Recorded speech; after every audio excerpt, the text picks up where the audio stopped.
environmental social governance has become paramount in corporate-focused and investment decision-making, with a focus on achieving better environmental and social outcomes in the delivery of new projects.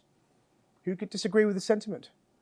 But are environmental social governance, or ESG as they're known, really tackling the problems they're aimed at?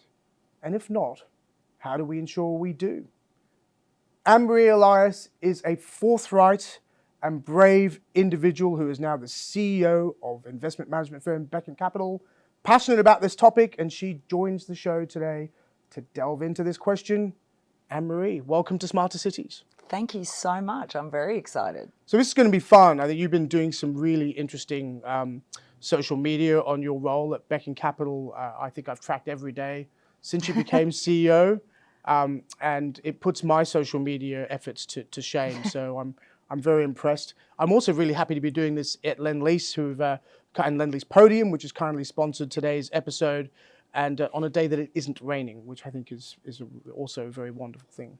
But before I get into this, you know, and ESG is such an important topic, and I think it's really timely to be talking about it. I want to get into a bit about your background, because you and I have known each other quite some time, and you've had such an interesting career. I just wanted to get into it. How did you get into this world that you're in now? And you know, it's going to be I guess quite a long conversation in that sense, because you've had so many jumps towards this path. I think the short answer is I felt about 12 months ago, my last stint as a senior policy advisor to a federal minister, that I needed to be where capital was deployed and not through government. So therefore, I had to move into the private equity venture capital area. And it was a natural fit with Beacon, because their purpose is to get capital and capability to underserved markets. So that spoke to my heart. For them, it's essentially SMEs ready to scale. For me, it became not-for-profits that have underutilised assets. You know, so that excited me, and it scared me at the same time, because I don't have an investment banker background, but I'm surrounded by them. Founder Chris Self has a stellar background in investment banking, as does co-founder Phil Moffat, who was head of Goldman Sachs for some time here in Australia. So I'm surrounded by very, very smart finance people. I think the bit that was missing, and that we've come together really beautifully in, is more that impact. You know, how do you do it properly? How do you measure it? How do you track it? And how do you not whitewash it? So I think that's a great background to where Beacon is, and the emergence, I think, of private capital into ESG. But I think, you know, for our audience, one of the things that people often wonder is the failure of public policy in solving the tragedy of the commons, right, the public good, which, you know, both you and I have experienced in some form or the other while we've been in government. You more so than most, because you were really involved deeply in that social services policy area. What are some of the things that really get your goat from that time? What is it that frustrated you, that got you to this position saying, I have to be where the money is, because we're not going to solve social problems unless we coordinate private capital better? Because the problems just aren't being solved. So the metric that I use is the number of Australians living below the poverty line. I mean, this is Australia. We have a welfare net. You know, we provide people with social housing. We provide people with social support. And yet, in 2014, there were 2.3 million Australians living below the poverty line. Fast forward to last year, 2021, and by September, it was 3.8 million Australians living below the poverty line, and 1.1 million were children and young people. And the thing that broke my heart is your audience would remember walking past a Centrelink queue and seeing a very different type of person lining up. And so it became the working population, people that had worked their entire life, that all of a sudden became unemployed. And the people that got to me the most were people in the airline industry, because it's generational employment in the airline industry. So if you lost your job, you couldn't go to your uncle or your mum to borrow money, because they were working for the airline too. Yeah. So that really broke my heart. Also, the skill set of people coming out of the airline industry, you know, they were already tech savvy. You know, so I was sitting there in federal government thinking, you know, how can we get people to help these people get other jobs? But the failure of, I guess, not just government, but government not collaborating better with the private sector, like in true form of the word, not just on paper. But, you know, we've always done public-private partnerships in infrastructure. Why can't we do them in the social space? And not just social housing, but affordable housing. And we're seeing great leadership from Anglicare and Aware Super investing in affordable housing for essential workers. But that's a failure of government because, in my humble opinion, like, we have a 10-year wait list for social housing, and we've never been really great at moving people from social to affordable to home ownership, which I think is ultimately the goal. And jobs are key to that. You know, if people are losing their jobs and industries are being annihilated through things like COVID, then it's going to be a lot harder to get people employed and moving from social to affordable. I mean, we've actually got people now, you know, we've heard today interest rates are going up. I dread to think 25 bips up how yesterday. many people have overcommitted, and how the banks have been overly generous and optimistic about people's capacity to repay. Yeah, it's a very interesting topic. I mean, just on the things that drive you to what you do, I have a similar set of metrics from my early days in federal government. You know, 700,000 people on disability support pension, 700,000 single parents with no role, no job. 2.1 million people on unemployment benefit. It's kind of stayed around the same for decades. And the parent one really breaks my heart, the single parents who are unemployed, because we know of the statistics that show that long-term unemployment of a parent increases the risk of long-term unemployment of the child. Yeah. And I remember early in my career going out to a social housing development, out in Western Sydney, and seeing, first of all, the housing officer, Housing New South Wales, as it was then called, saying to me, "I don't know why you're wearing that suit. This is not the place to do that." And the second thing was seeing, the school, the bottle shop, the juvenile justice facility, all on the same row. Like, literally, I'd never seen that. And I just thought, if you wanted a track for a child in a community like this, and to see their pathway, you could just see it in the built form. And I just thought, that is just, it's one of the reasons why I joined government, was to say, well, this surely we can do better than this. And I think, from our point of view, such a wealthy country with a exceptional healthcare system, exceptional welfare system, now with the NDIS, an improving disability support system that costs a substantial amount of the budget, right? A substantial amount, and yet these policy problems still exist. I just have never been able to reconcile that. It's been very difficult for me as well, and that's why, like, in a sense, we chose the path of where capital and policy was deployed, working for ministers or departments. Going into the private sector and not being in the impact investing per se space, but being in the investment space, and building an argument that profit through impact is doable. So we can then bring in private equity to take more responsibility for the trajectory of people's lives. Government will only ever be able to do so much. They are constrained. They take forever to make a decision. So that's not going to change anytime soon. That's the nature of bureaucracy. And in a way, it keeps people safe. That's what the bureaucrats like to say anyway. That taking that time and the rigor and whatever. The fact that we've got, really not much evidence that you take any big ticket item, Indigenous disadvantage, recidivism, homelessness, domestic and family violence, and despite the hundreds of billions of dollars federal and state governments have thrown at those issues, I guarantee you the metrics are getting worse. So that's where I have to stop and go, I personally can't sit here at this stage of my life. I'm 56 years of age. I've seen this for 30 years in the workforce. I can't be one of the people that goes, oh, it's just the way it is. Just the way it is. Because it's not just the way it is. It's the way it has been. But I guess our job, particularly our job, Jason, and I do take it really seriously, having been people that have been advisors, We know how the machinations work in a minister's office and in a government department and in a not-for-profit.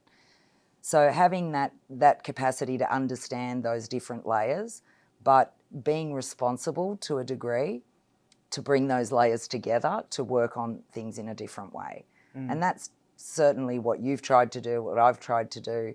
You know, how do you bring people together to work more effectively and not just with that whitewashing idea? Oh yeah, look, we've just had a roundtable.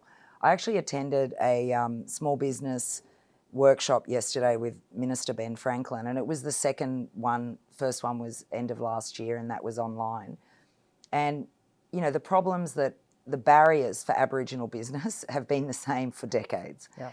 And it's access to capital and it's access to capability even more. And so there were all these procurement conversations, and we've not done a great deal for Aboriginal business. I mean, we've written a lot of policies about Indigenous procurement, but it's not translating because Aboriginal business don't have the capacity to bid for those massive contracts.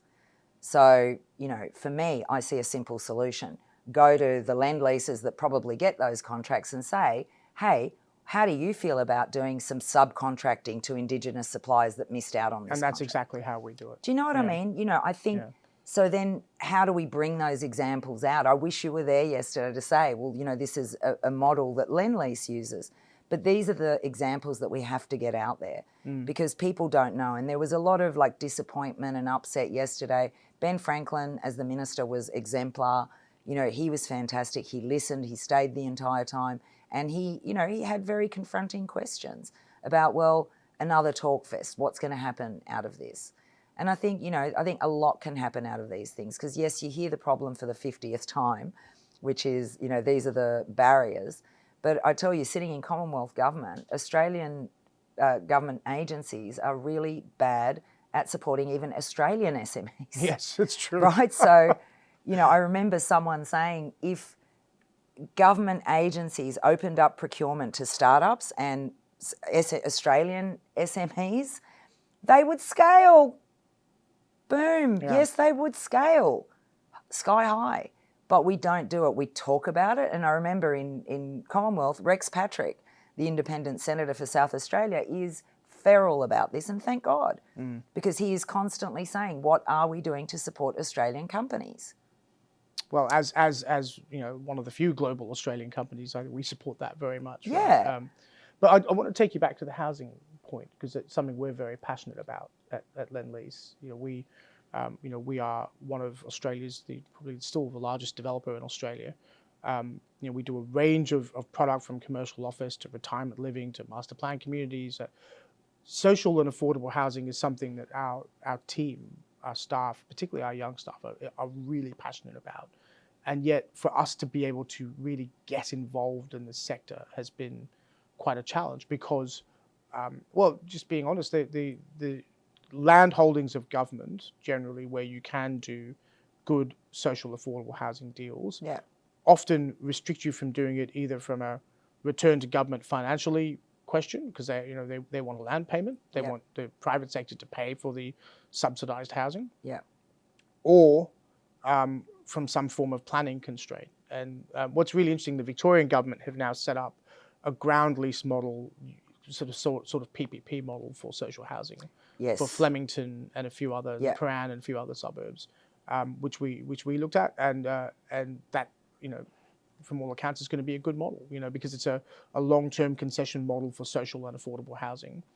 And I think the Victorians can sail that. I understand the Queenslanders are now looking at it. So we're starting to see some sort of change of commercial model around this. We are looking at very much at, you know, Aware Super is one of our major investors. We really think their model is impressive, and we would like to sort of replicate that. I mean, one of the things I'm really passionate about on key workers, and Ryan Park was here recently, the Shadow Health Minister, who's, again, somebody I've known a long time, very passionate about Ryan. Policy, very good guy. And he came in and he was asking a question around hospitals, which we do a lot of, in a PPP and building sense. And one of the questions I asked him is, why don't we build housing for key workers next to hospitals? Wouldn't that make sense? I mean, stop it. You've got, like, you know, thousands of people who work in the hospital, In the 1950s, nurses and doctors were provided accommodation as part of their salary package. Now we don't do those sorts of benefits, and we focus only on increments to salaries. What if a nurse who worked at, I'm going to pick a suburb, Liverpool Hospital, could live next to it. Therefore, she's finished her second 12-hour shift and can go back home without having to travel for an hour, right? What if you would then increase workforce stickiness because you don't want to give up these other benefits? Your children are in school, around the area. Your partner would probably work nearby or whatever. All of a sudden, you change the dynamics of what it means to be a key worker. You could say the same for teacher accommodation. If you have a few suburbs around that all have schools, you could offer teacher accommodation. I think these are conversations with a civil service workforce that we haven't had in a mature way. Yeah. And I just wonder whether we've got into a rhythm in civil discourse between government and employee where it's only ever about money. Yeah. And it's not really about net income or net benefit to a person. And it's not expansive, right? So one of the things is that there's a lot of unused Crown land. There's a lot of church land. There's a lot of local government land. Where all of this could be done, right? Right? Yeah. So for me, it's not just about state government. It's about all of levels of government and, dare I say, land councils as well that have stretches of land across town, putting it all on the table and saying, okay, what could we do with all of this? Because it's not either or. Yeah. It's actually now, I heard somewhere there's like 600,000 deficit in social housing for Aboriginal people in Australia across the country. So there's no competition anymore, actually. We all have to, pull up our sleeves, get out there, put everything on the table and say, okay, what can we do? And I think our greatest hope right now is that state government's going into an election next year and we have a new planning minister who had been in planning before, in Minister Anthony Roberts. And I think definitely Premier Perrottet has given him the mantra, which is you have to create more affordable and social housing. Supply, right? Yeah. So how is he going to do that? I think Lendlease is a trusted brand. I would be positioning myself to go and talk to him at this point and say, Dom, how can we work together? How can we really work together? And let's start perhaps with the most trickiest problem, which is the affordable stuff. Social housing will never bring a return. It just won't, because Centrelink won't deduct the rent out of people's payments. And that is it's as old as both of us are. They're never going to change it. And it's a sad thing because therefore social housing will never have the rental returns. And this will probably not appear in the podcast, or it might, but I went to Prue Goward when she was Minister for Housing and I said, Prue, do you know we've got people that are earning $130,000 a year in public housing? Yeah. And she said, no, that's terrible. Let me go and sort it out. She comes back to me and she goes, AnneMarie, they told me we like those people because we take 30% of their income. And I just sat there. From a revenue perspective. I sat there like literally head in my hands going, I get it too, but that's not the point. We have a 10-year wait list. I want to cry. Like this is at the point at which I go, well, at least she asked, at least she asked and the answer was what it was. But it's bullshit. Sadly, I'm sorry, I'm going to say the word. It is bullshit. Sadly, because there's a 10-year wait list. But I can understand the revenue component. Sure, because, but it's... Yeah. But there's... I'm not defending it, I'm just... No, but it's... So therefore, it's because also we have not built a trajectory of social, affordable, and move those people on into affordable rather than private rental. That movement of people is critically important. Now, I spent 20 years living in Redfern. So, really became very familiar with the construct of public housing there, where someone woke up at some point and went, it's a great idea, let's just put all the disadvantaged people in the biggest block of apartments ever and let's just leave them there. Now, these people, at least in Redfern, are close to the city and things like that. But that's not enough. It wasn't enough. It hasn't been enough. And the dislocation was to put all these disadvantaged people in the one block of units that no one can help anyone, no one's inspiring anyone, is a really not a great legacy of housing. So multi-purpose developments has to be the future. We can't ever again just build, that's the social housing and over there's the private. It has to be melded so that people have a line of sight of where they can go as they get a job, as they improve their lives. And you do it in a gentle way through the affordable housing as that middle way before they get into, private rental markets, which can be a bit difficult. But, so I never see these things as really hard. I've thought about this a lot, like even, Aboriginal housing should be working like this with Aboriginal land councils so that you've got... There's a lot of politics involved there between the two parties. And we've got to get over that because the common goal is to create more housing supply for Aboriginal people and for other people. Yeah. So that's a really clear goal, and the election being not that far away really gives us a very short time frame to go and compel ministers and agencies and whatever to work differently. I think the government will find, and I mean, we're talking here about the New South Wales government. I think all governments will find, with the private sector on this question of affordable housing, a very willing partner. I mean, we are, I know our friends at Macquarie are, our young people are desperate to sort of be involved in these questions, because one of the things we focus on is great places. That's our mantra. We create great places. Yes, you do. And the great place thing is not just about one thing. It's about multi things, right? Yeah. So it's not just, a place where you live. It's a place where you can get to work easily. It's a place where you can bike and walk. It's a place where you can access childcare. It's a place where you can recreate. Yeah. It's a place where, you can live in different styles of accommodation. Like one of the UK is far more advanced than we are in Australia on these things, and we have a number of housing developments that are with local boroughs, which are, I guess, the equivalent of a council, but at a much larger scale, right, with far more powers. And the one that we're almost through now is Elephant and Castle, which was it was post-war accommodation, where after the war, people had to live somewhere. They had to knock up these buildings. And there was sort of this sort of square thing with, you'd see it in, early episodes of The Bill or something like that. Where the old housing estate with, like Redfern was all the old worker housing. And connected sort of at the top by walkways. And they were just hotbeds of social dislocation. Right? Yes. Because, and the Southwark, which is the council there, had the foresight to say, if we're ever going to get this part of London to work again, we need to redevelop, and we need to develop mixed tenure housing. Exactly. And this mixed tenure housing, it's important because it's mixed tenure, but it's tenure blind. Yes. So you can't actually tell the difference between the buildings. Yeah.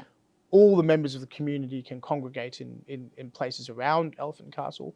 It's blended into the community around it. Yeah. So you don't have the situation that you were talking about in Redfern, which is quite clearly an island in the middle of a city in a way, right? Yeah. And most importantly, there's a balance between affordable and social rent housing, right? And I think that's where Australian governments really want to get to. And I argue, and in fact, my boss, Dale Connor, who's very passionate about this, is I also argues that there is capital to do that in the right way, because we've demonstrated it in the UK. Yes. So if you can demonstrate it in the UK, then there's no reason why we can't do a similar type of setup here. And in fact, our new MD of development here, Tom McKellar, has just come from the UK with all of his knowledge. Brilliant. And we're applying him forcefully on these things. So I'm quite confident we're going to get to a solution. I think the Victorians are doing well. Yeah. I think that's one set of things. I think we've got another kind of opportunity here with the Waterloo estate, which again is very politically contentious, but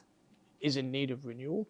And there's broader sort of social and affordable housing opportunities in regional New South Wales as well. So I think I think we're in an interesting spot there. I think we're in a very exciting spot, and I think COVID has really thrown a lot of people together to work better. I think we've all realised that government alone can't solve these problems. Impact investors haven't solved them. Not-for-profits haven't solved them. So for me, the missing link is getting the brains of the private sector powering the future of not just social, but affordable and home ownership. And, and I think that's critical for this country. When I think about my parents, who migrated, my mum migrated from Egypt in 1972 with 3 children. And she lived in a 2-bedroom unit in Hillsdale. That's where I grew up. And she bought that, by herself. Yeah. But, she met my stepdad, and my stepdad was sharing 2 single beds with my brother. Like, they were in a bedroom by themselves. My other brother had left, and I was sleeping with my mum. I mean, even those sacrifices, even if someone tried to make those sacrifices today, they still wouldn't be able to buy a shitty little apartment in Hillsdale like my mum did in 1972. Yeah, it's different. Yeah, right? I It agree. is so difficult. So I'm liking, we also need to bring in the startup minds in all of this. I saw a little startup that was saying, like, your first 2 years of rent becomes your deposit. So, like, how do we create products that can actually help that next generation, like my kids and your kids, who haven't got a chance of, my son's talking about moving to Adelaide because that's the only place he can think that he might be able to buy a home. It's an affordable. It's He might more also affordable. like wine and cheese, however. Yes, That could be and the he reason. does, he does.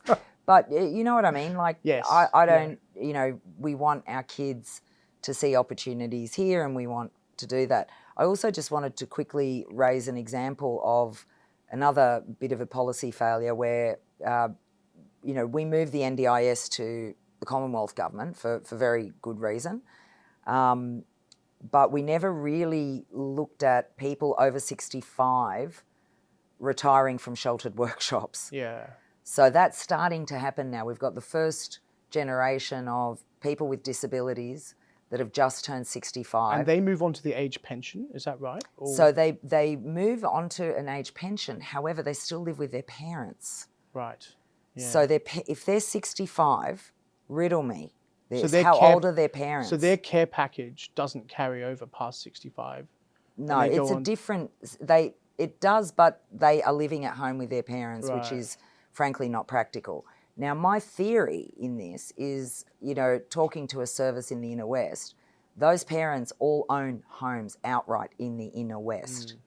And how do we work with that service, those families, to say, how do we leverage your assets to create housing for your adults over 65 so that they can be independent, and that when you go, that they're looked after. Cared for, which is really the main focus of we are lucky with this generation that's assets, that have assets like that. So, that's something that we need to start considering, and why you and I have to think about it, I don't know why. We could do a whole podcast on that one. Yeah. But I want to take us back, I think, to the... so that's a very interesting conversation, and one we'll continue. But what we had originally said we were going to do... Oh, yes, and we're terrible, aren't we? Not unusually, we're off track, is to talk a little bit about this question ESG. of greenwashing, right? Which I think... Now, this came up because you posted an indignant message on, I think it was LinkedIn, about greenwashing. No, well, I'm being provocative. You can tell, There right? is Impact Investing Australia, who has its definition. I mean, impact investors, I've just come into this space because I thought they were the people that would want to invest in a company that invests in impact ESG. But here's the thing. First of all, no one's really good at measuring outcomes of anything. We're very good at measuring inputs and outputs, right? Yep. And I love this example around government, especially, who stand advantage over the last 12 months. Aren't we awesome? But What the have we fact got that, for it? yeah, exactly.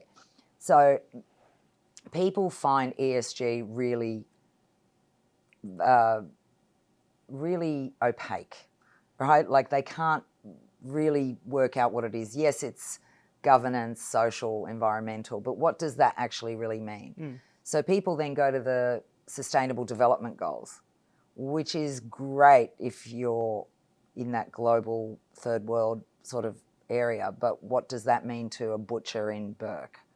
Or, do you know what I mean? So how does it relate to, beef and potato type businesses at the grassroots level? How do they measure their impact ESG? And yet they are having an impact. So one of the things that we've done at Beacon is tried to unravel, what does impact ESG mean? How do we measure it? And how do we not just see it as, oh, okay, here's your score, but rather as an old engineering term of continuous improvement. How do we... It's a current engineering term too. Current engineering term. So, you know, we take a lot of the startup methodology actually does come from engineering methodology, which I found, because my brother's an engineer, so that's how I know that stuff.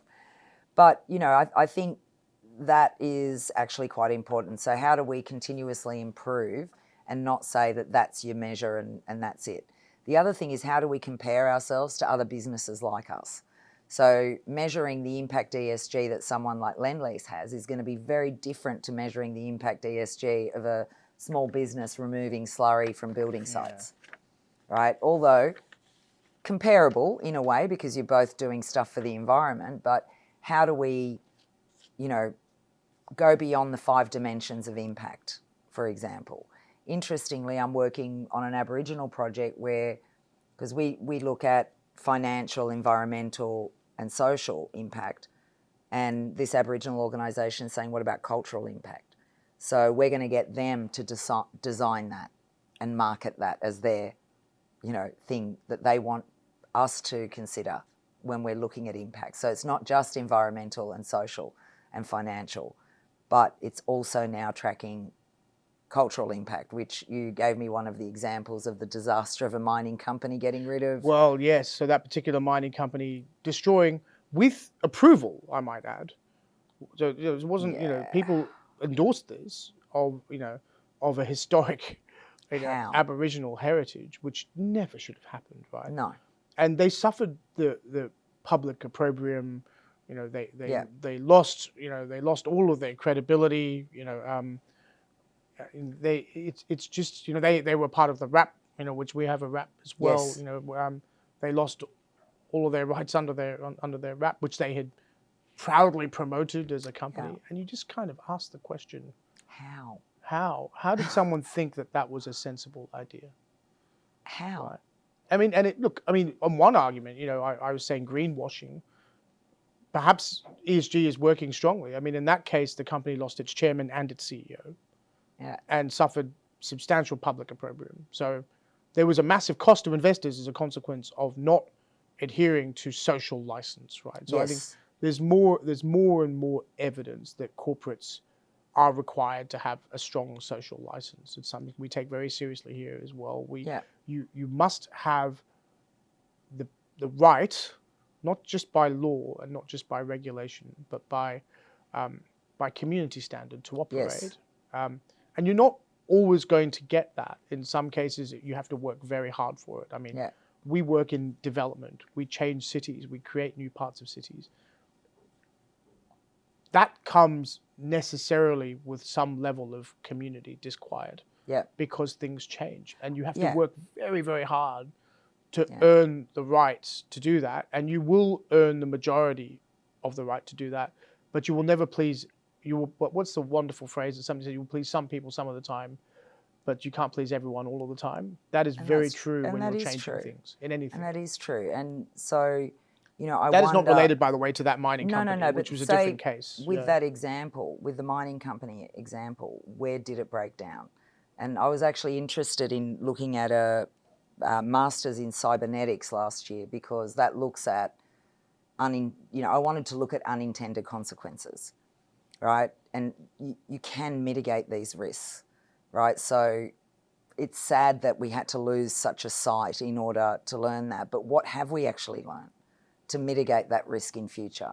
Was it that there were approvals, but there wasn't the deeper engagement with the community that was required to have someone actually sitting on the board that's Aboriginal or from that town? Or, you know, how much of the decision making included the person of culture or the community that it was affecting, as opposed to the whitewashing of that and just having a process that was rubber stamped by a whole bunch of people? I don't know. I wasn't involved in it. No, either. But I mean, one thing that hasn't really been canvassed is that there was a massive failure of public policy here. There was a massive failure of government in this case.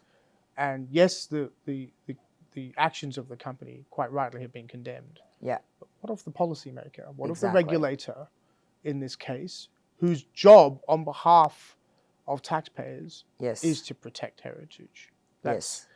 I think that's something that, and yes, mistakes get made and whatever, but. And that's the point. If Aboriginal people aren't involved in that department that oversees that, do you know what I mean? It's not. But do you need to be Aboriginal in order to respect Australian culture?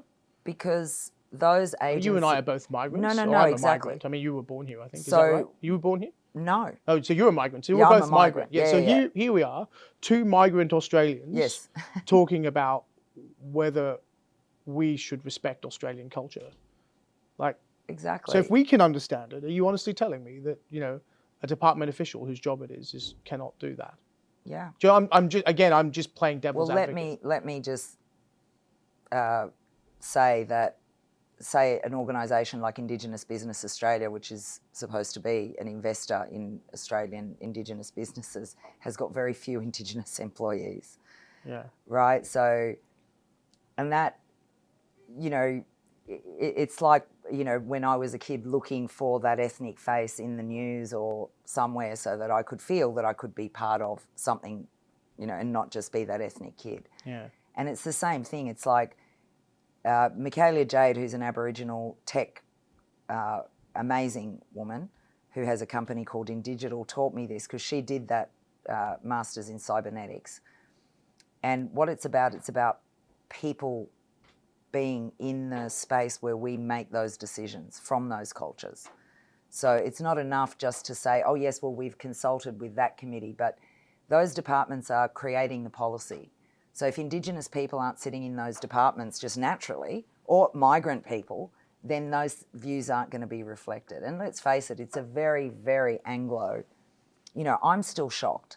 Like, I am still shocked. I go into meetings and I'm often still the lone ethnic, one of very few, which is ridiculous, right? Because we've had Chinese here since the gold rushes. Yeah. Right? We've had migration since dot. Like, we are built on migration. So how is it that people like you and I aren't in those decision-making positions? We still have very few migrants in Parliament, or people from an ethnic background in Parliament. I mean, I must say my views on this have been challenged quite a lot in recent times because I never thought about this at all. Yeah. I grew up in Hong Kong, I went to a British school in Hong Kong and sort of very culturally diverse school. Most people were expatriates. My family wasn't an expatriate family. My father built his own business and still runs it actually. But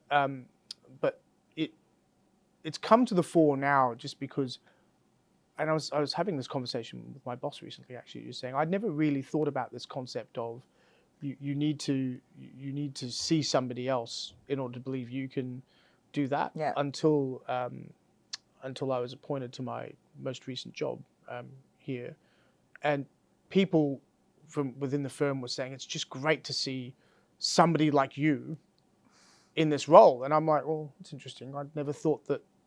Why would it be? It was never. It took me a little bit of time to click what that meant. And why that was important to somebody. And we've been lucky because we've been there, right? Like, I mean, we've been there, but we were very few in there as well. It's not like there were lots of people. But again, I never thought about it, right? And if you think about it, when I worked for the Premier here, I probably was the only person of dark-skinned extraction, I suppose you want to call it, or Indian extraction in the office. I don't remember, to be honest. No, I can't remember either.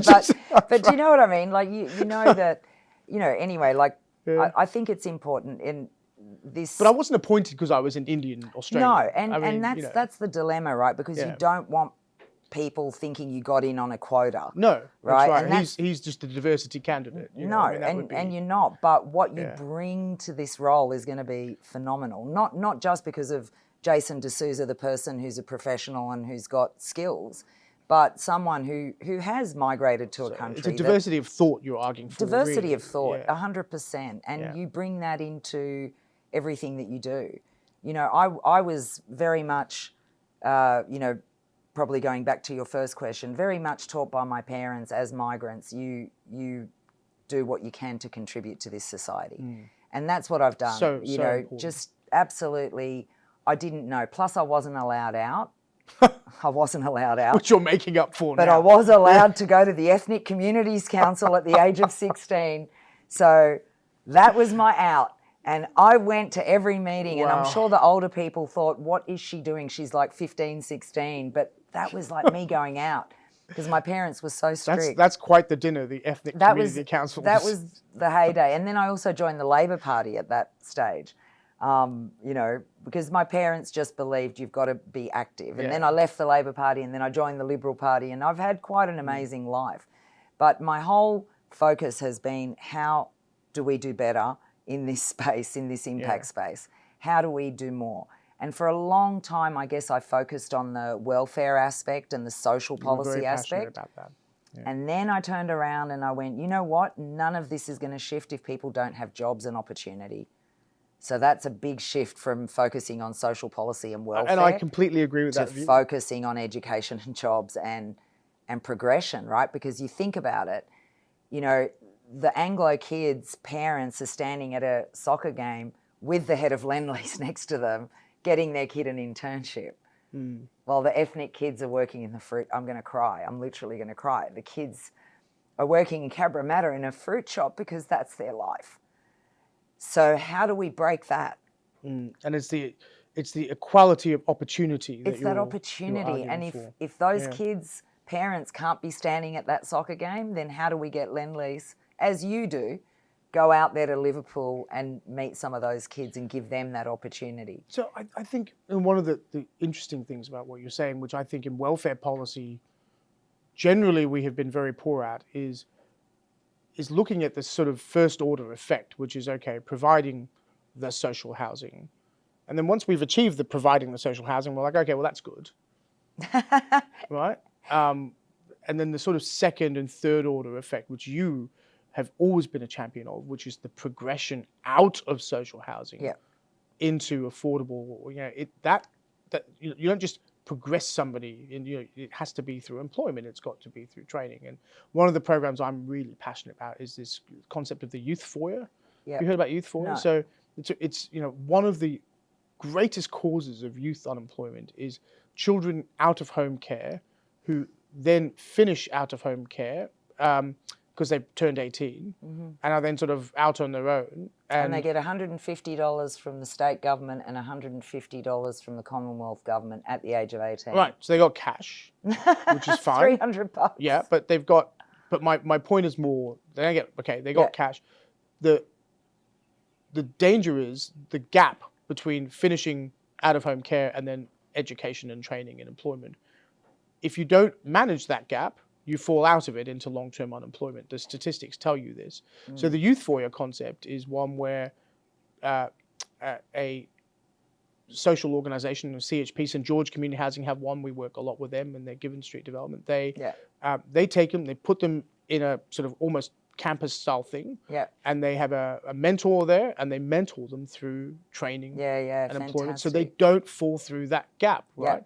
That is an example of progression. Right? That is an example of how you prevent long-term unemployment from a very young age from happening. Did you know that the majority of adult prisoners everywhere in the world come from a foster care background? I didn't know. There you go. Yeah. And that's a statistic that there's so many of these sorts of trends. Change that trajectory. There's so many of these sorts of trends that we know exist. Like the data scientists have crunched all these numbers. We've seen them, and so you were saying something about single parents. I remember I did work in fax briefly for a few years. This is when we started this conversation, because one of the things I wanted to do in government was this question. Our first meeting was on this single parent question. Yeah. Well, I went to fax and I said, hey, housing folks, when people have children in housing, and when their youngest child is going to turn 5, where they will lose their benefits from the Commonwealth. Correct. So maybe when the kid's age 2, you might go and talk to the parent. And start to prepare. And say, how about a TAFE course?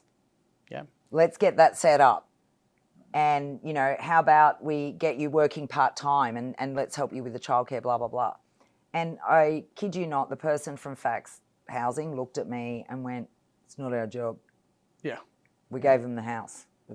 That's it. But that goes back to the earlier point, right, which is we've solved the first order effect. Exactly. Where's the Department of Second and Third Order effect? Where, these are things, and there was no lack of passion within the civil service No, exactly. to solve these problems, right? People we've worked Yep. with who are all feel the same way as we do, and there is a pathway through it. Now, I'm conscious that we've been going quite a while, but there's so much more I want to discuss. So, not unusually on this podcast, we're going to go a little bit longer. I want to take us back to Yes. ESG and greenwashing. Yes. Um, Tariq.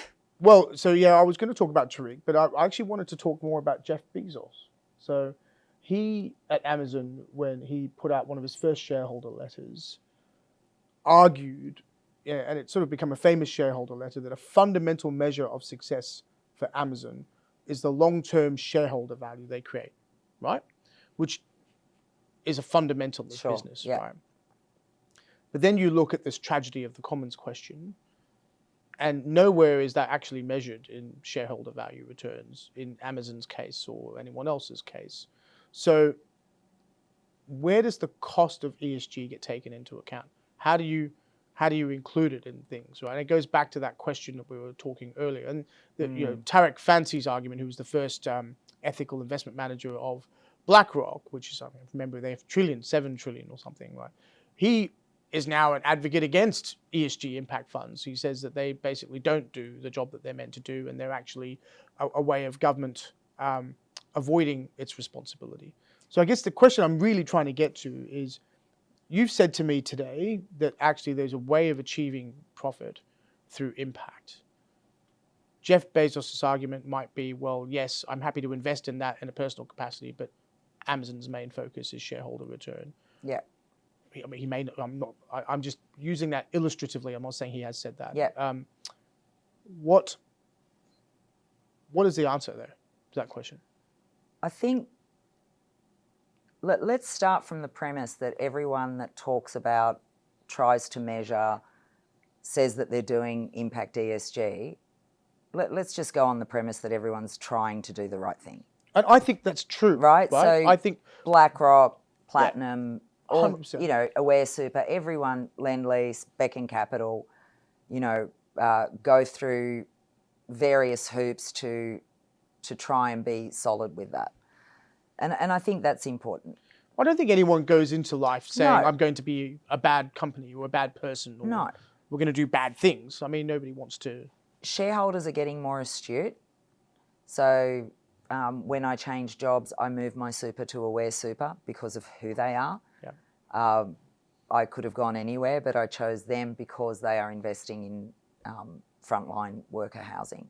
And I thought that was important. So I think what you're seeing now is a different type of investor that is going to move their money based on what their shareholder value is, which isn't just massive returns. I mean, of course, shareholders want returns, but they also want to feel good about the place that they're leaving behind. And they want that measurement. The importance is, how do we measure impact ESG? What are we really measuring? And can we measure outcomes so that there is this continuous improvement?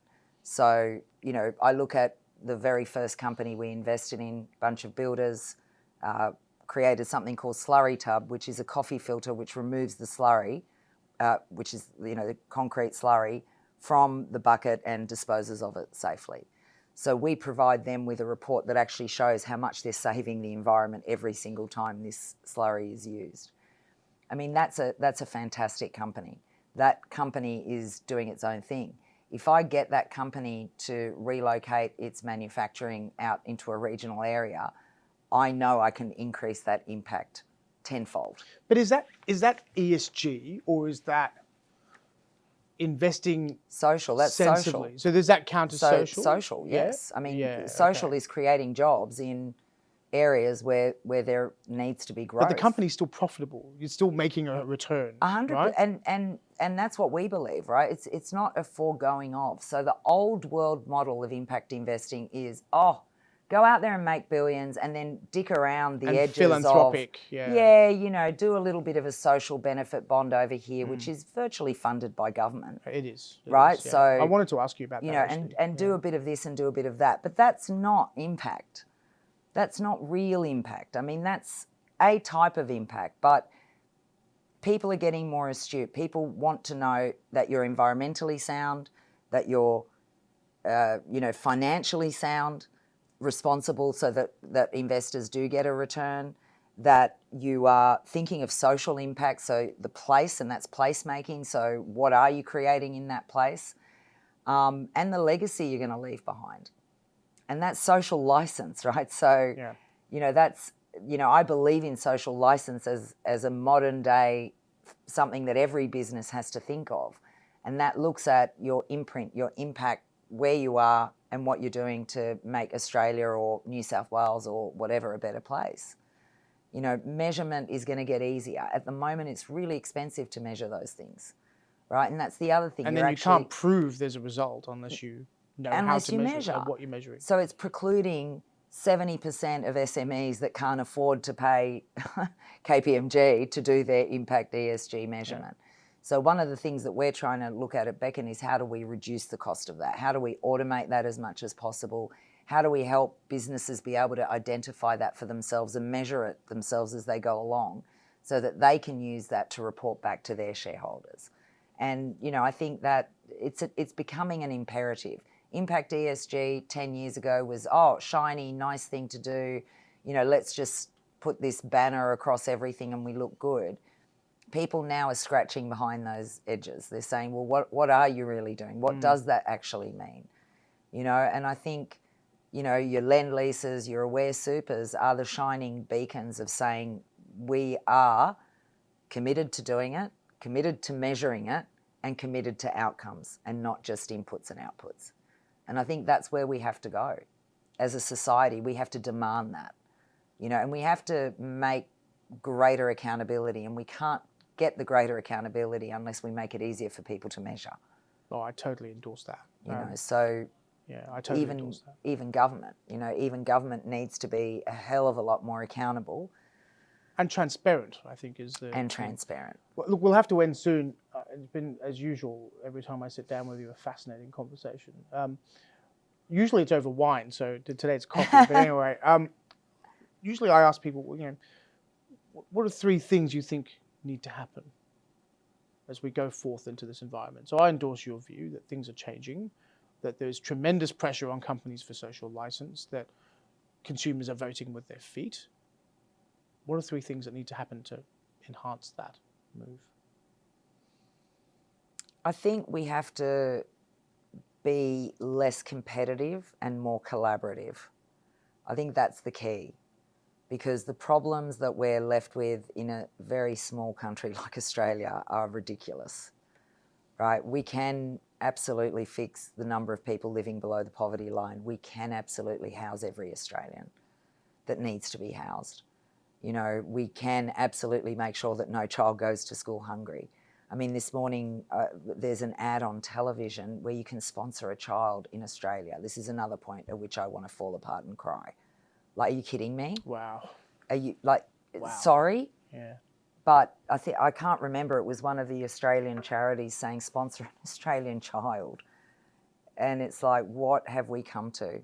This is not the country my mother migrated and risked her life to come here.